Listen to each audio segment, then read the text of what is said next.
Today, we are diving deep into something I know that you, just like me, struggle with: overthinking. You know that feeling? You've got all these ideas, all these dreams, all these choices, but you're just stuck. It's almost like you can't do anything because you want to do everything, but everything is not possible. So you just sit back and you wait, and then you're considering this over that, and then you just do nothing. That's called overthinking. You're spinning your wheels, constantly reviewing options, afraid to make a mistake, unsure of which step to take, which one's going to be better, which one's going to lead to better results.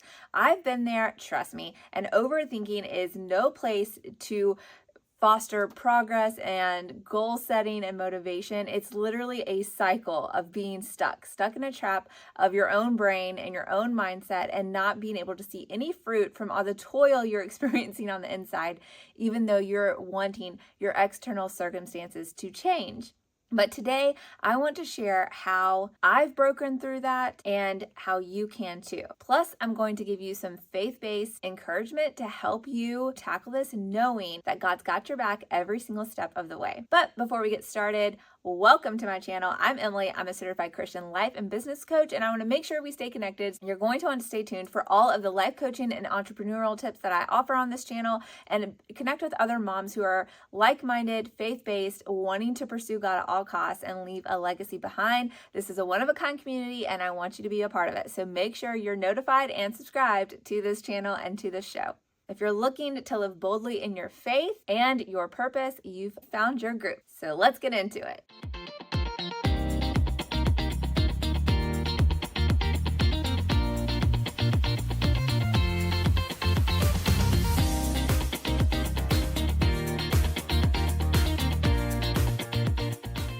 Okay, let me take you back to a time when I was seriously paralyzed by overthinking and not making any choices. So I remember when God placed it on my heart over 10 years ago to start a blog. And it sounds simple enough because blogs were a thing back then, and it was like no big deal. A lot of people had blogs. But for me, someone who had only written in private, who was not considering any type of social media platform, place, any of that. Heck, I was focused on becoming a power suit CEO woman in the healthcare industry, and I had no bones about figuring out how to get online. But God was prompting me because I was struggling, and that I shared in a previous episode. You can go back and check that out. But basically, I just felt like, how could I even start that? I don't even know, like, where would I even begin a blog? How do you even start a blog? Where do you even write? And it's spurred me on this path that I couldn't shake because God kept bringing it up. But I was getting lost in the weeds. I was like, okay, then I'll figure out how to write a website. I'll figure out how to, make graphics and all this stuff. And I did go down a pretty deep rabbit hole into that. I did teach myself how to create a website. I did learn how to create graphics and all this stuff, but I wasn't writing anything. And I was just scared. I was scared to put myself out there. I was scared to be vulnerable. In my research of doing all this, I discovered people making millions of dollars, having humongous platforms, humongous followings, and it just felt so out of reach and so out of touch. And I was like, why would I start this if I'm never going to get to that success level? I was telling myself that before I even got started.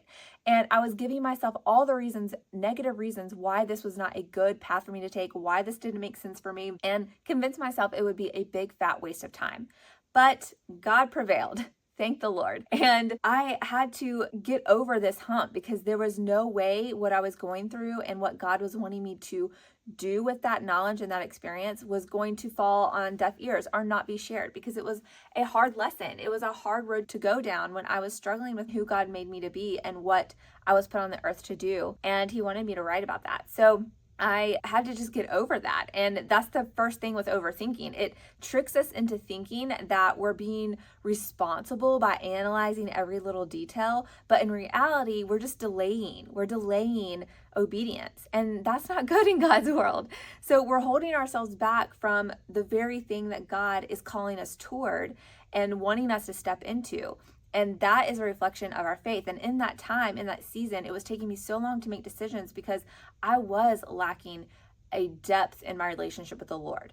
I was trying to control my outcome. I was praying for my will to be done. And that's why I was finding myself in the situation that I was in. That was a journey I was walking through that God was wanting me to share, because he knew through me sharing the circumstance I was in and the feelings that I had and the experience I was going through was not only going to help other people on a similar journey, but heal me, and realizing I need God.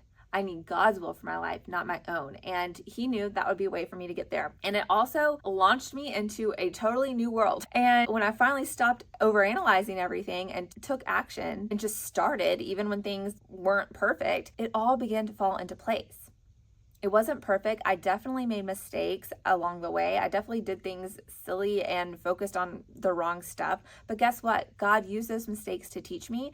And in that process of starting this blog, I was able to connect with so many people, and people that I had known in my past who were coming out of the woodwork to message me privately, see me out, because I still am in the same area where I grew up, and would talk to me about reading my blog. But there was no evidence that they had read it, because there was no comment from them. There was no like. It felt like I was riding into the abyss, but it was impacting people I didn't know. It was like that ripple effect. We don't know what God is going to do with what we are obedient in. And I was obedient in writing and connecting with people on that level, and people were reading it, and people wanted to read more. I was just talking about what God was doing in my life, and that is God's testimony, not mine. So starting that blog was one small step, and it led me to starting my own business. It led me to getting certified in coaching.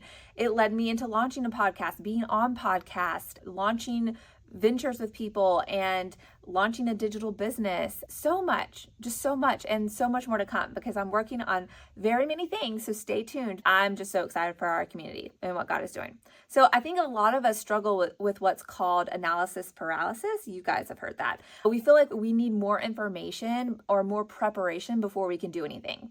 We tell ourselves that when we're fully prepared, we'll make the move, because then we'll know everything we need to know. And I'm notorious for this, because I don't want things to fail or break apart or not work. So I'm the person that considers every single outcome. So I don't have just one contingency plan. I have like 50. But the problem is I spend all my energy doing that.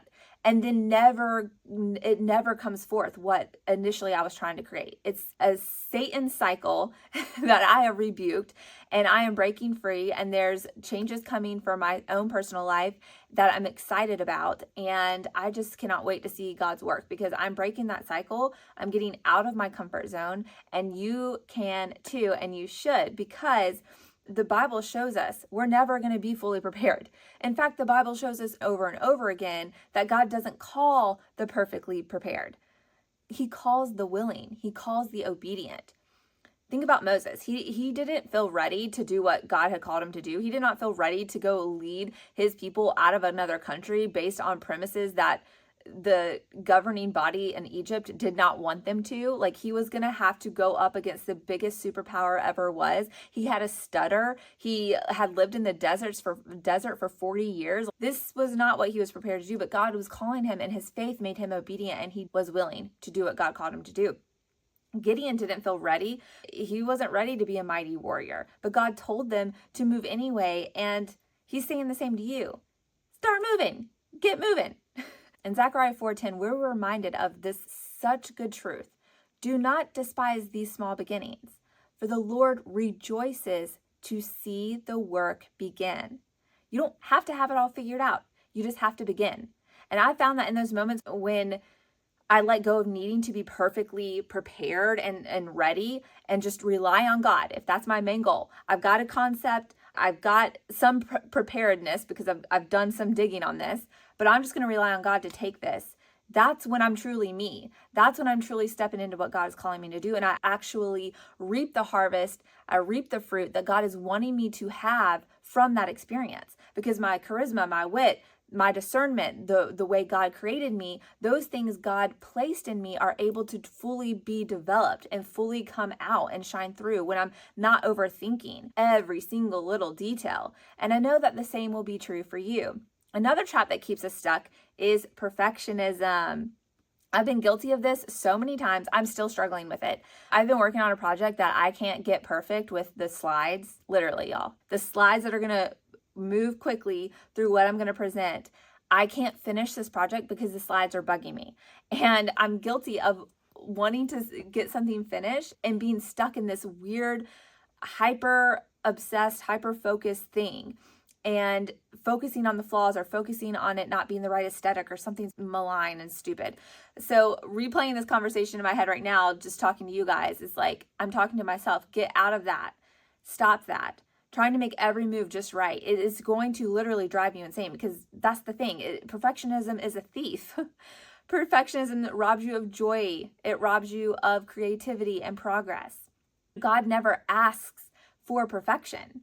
In fact, he works in the imperfection, and that so many times. And isn't that even more of a testimony of his goodness and everything that he offers this world? It's insane. He can make good out of anything. He is making good out of anything. He calls us to just faithfulness, to be obedient to him, to have a relationship with him. Philippians 1:6 tells us, he who began a good work in you will carry it on to completion until the day of Christ Jesus. That means it's not up to you to complete the work. It's up to God. And so if you find yourself struggling with perfectionism or indecision, my best advice, take action, do something, make a move. Trust that God is guiding your steps, and know that even if you make a mistake, he's going to use it to refine you, and still it's going to be used for his good. And that is something that holds so many people back. They talk so negative, and really Satan talks negative. Satan would love to keep you stuck, and he knows exactly which buttons to push in you and in your mindset to keep you from taking that action. And so your biggest rebellion, your biggest rebuke against Satan is to take that action in faith. Notice I say that, in faith, because in faith, God is with you. God is present. God is working. If we are pursuing God at all costs, his plan for us will not be thwarted. And his plan for those who are impacted by whatever it is we're doing will not be thwarted. And you're just called to be obedient. That's it. That's it. You are called to be in relation with God, called to be obedient. It does not matter the amount of success, the amount of money, the great relationship, the pretty clothes, the whatever it is, that the beautiful artwork that you might be making, whatever it might be. It matters your relationship with God first and foremost. And if we pursue him in that faithful obedience, it's a good work. It's a good work.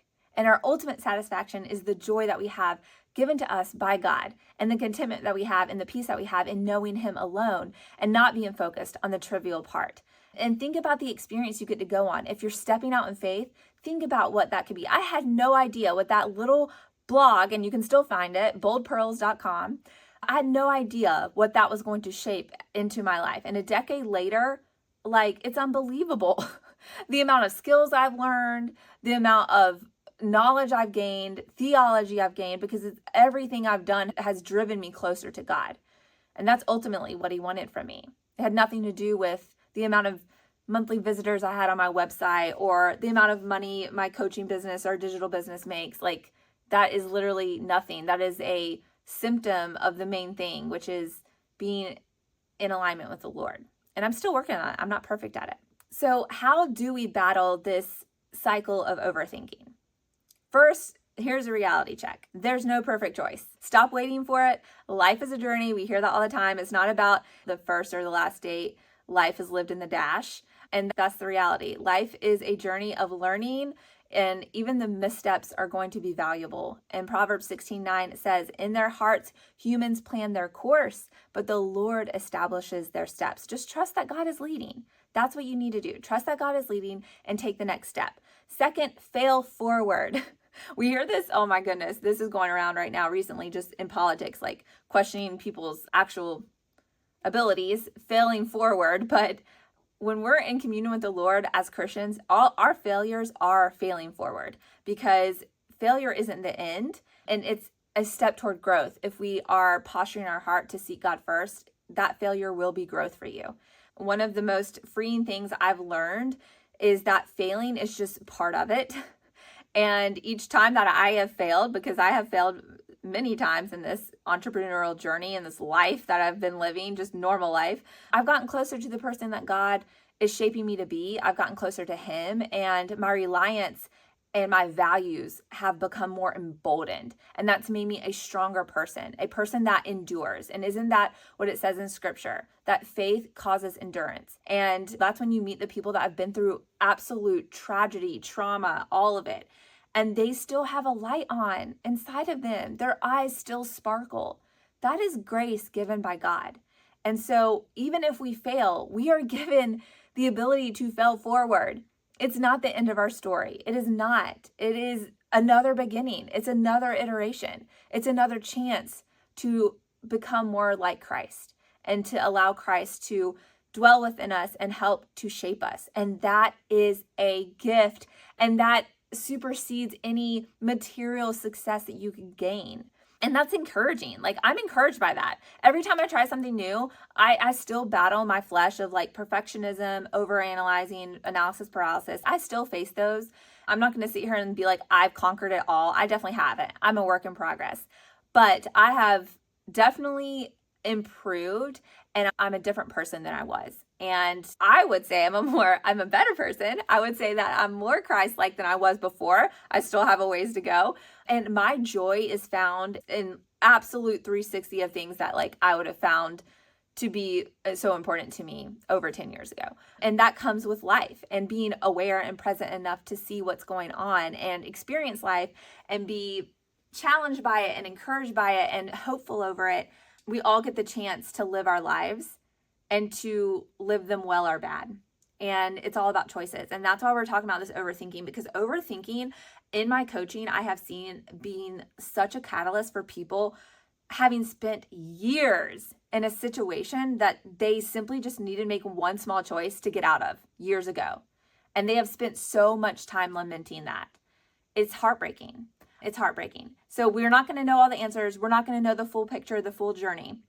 But we can know that taking a small step is in the right direction, especially when we're seeking God and we know that His plans are best for us. And that's all I can encourage you to do. So the other thing that you have to do is don't overthink too much and act. And I know this kind of goes in hand like failing forward, but sometimes it's just make the decision and go. Let's quit thinking about it.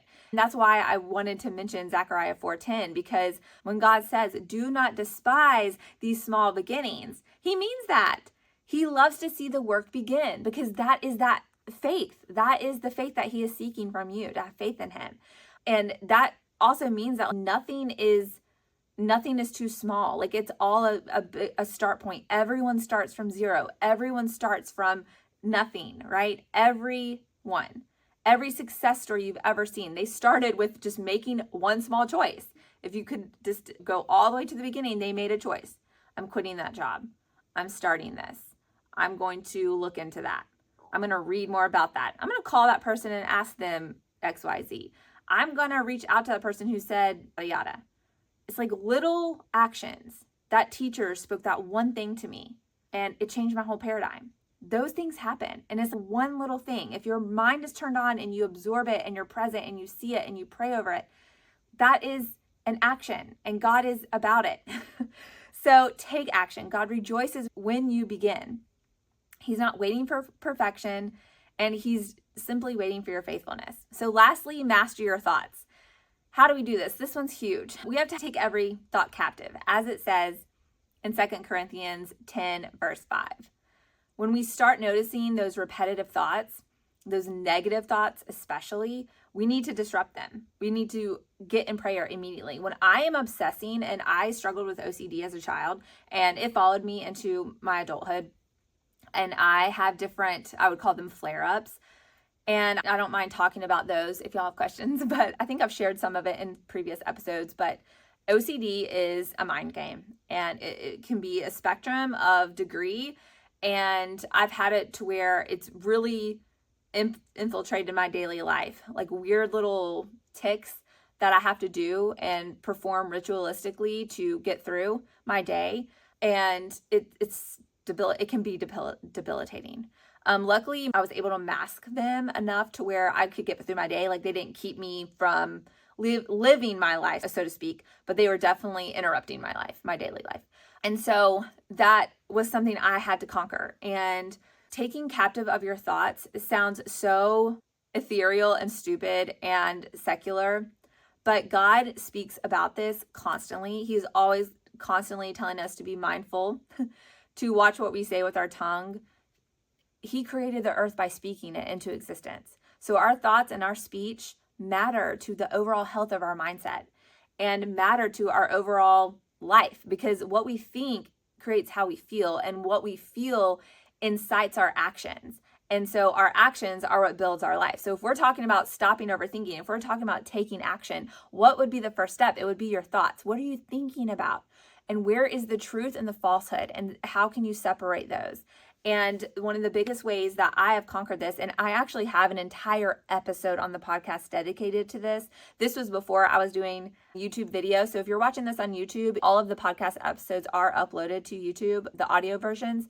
But I talk about this, how to create better thoughts. And it's nothing. It's literally just being present of mind enough to think about what you're thinking about, write it down, pray over that, see where your thoughts are causing you feelings, see how those feelings have created actions in you. And so now we're going to reverse engineer this, because we want this action instead. We want these feelings instead. Let's have these thoughts instead. And one of the easiest ways to do that is to literally know the truth of what Scripture says about you, about the circumstance. What does God say? And start ruminating on that, meditating on God's Scripture, meditating on His Word, meditating on the truth that God says. That's going to change your negative thoughts. That's going to disrupt that behavior. And in the midst, when I'm having like an anxious thought, especially as a mother with kids, if I'm in a, like you wake up, you might just woke up on the wrong side of the bed, you're in the state of just aggravation. And let me tell you, your kids are going to push you to the edge of your life when it comes to your mental health. And that's okay, because we're growing too as parents. We are growing at the pace, maybe more, because we need to be ahead of our kids so we can train them up well. We've got to grow at ample speed ahead of them. So it's a lot, okay?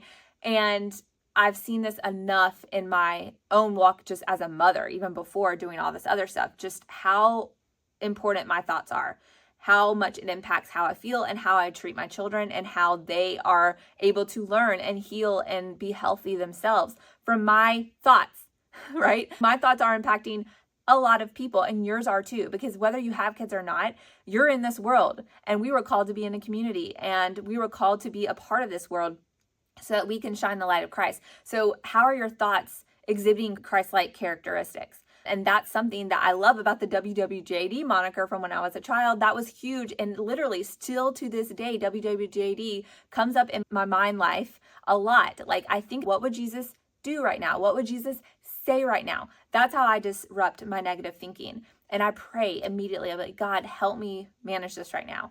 Help me think differently of this. What would you say to me right now? What do I need to know, God? He reveals Himself to you when you call on His name. He loves you, and He is there, and He is always with you. That is the most precious gift of all from God. He is with us. And so breaking that negative thought cycle. In the episode that I talked about or mentioned earlier, I go through this little acronym that you can keep on your heart to help you manage that. And it's just a great tool to have to manage this very important aspect of your life. So pray, journal, seek speaking truth over yourself, and replace those lies with the promises that God has for you, because He does, and He knows you and He loves you. So if you're someone who's really feeling stuck in overthinking, maybe you're even questioning your purpose, having questions about your next step, what to do, you're in this stage of choice making and feeling like you're meant for more, but not really sure what that means. Don't worry, you're not alone, because I've been there. That's what my whole coaching business is based on. And I've created lots of different resources. If you're ready to take action and build a purpose-driven life that aligns with your faith, then I've got something for you, my Unstuck workbook. It's a free resource that was going to walk you through overcoming those feelings and being trapped in indecision and guilt, and helping guide you toward actionable steps that you can take. So if you just want to comment Unstuck below, I will send that your way so you can start taking action. And if you're ready to dive deeper into turning those dreams into a reality, if you've been thinking about starting your own business, I have a course that's designed specifically for women just like you who want to build a business that not only brings in passive income, but also aligns with your faith, because it helps fund your ultimate passions and callings and all of that stuff. And everything from mindset and strategy to copy and pasting business instructions to set up your business system, and there's 24/7 ongoing support. So you can find all the details to that in the links below, as well, or going to boldbizlife.com. If you go to boldbizlife.com, you will get introduced to a free resource I have there to help you start thinking about that. And don't let overthinking hold you back. Like, you've got what it takes. And God's with you every single step of the way. And who needs a bigger cheerleader than that?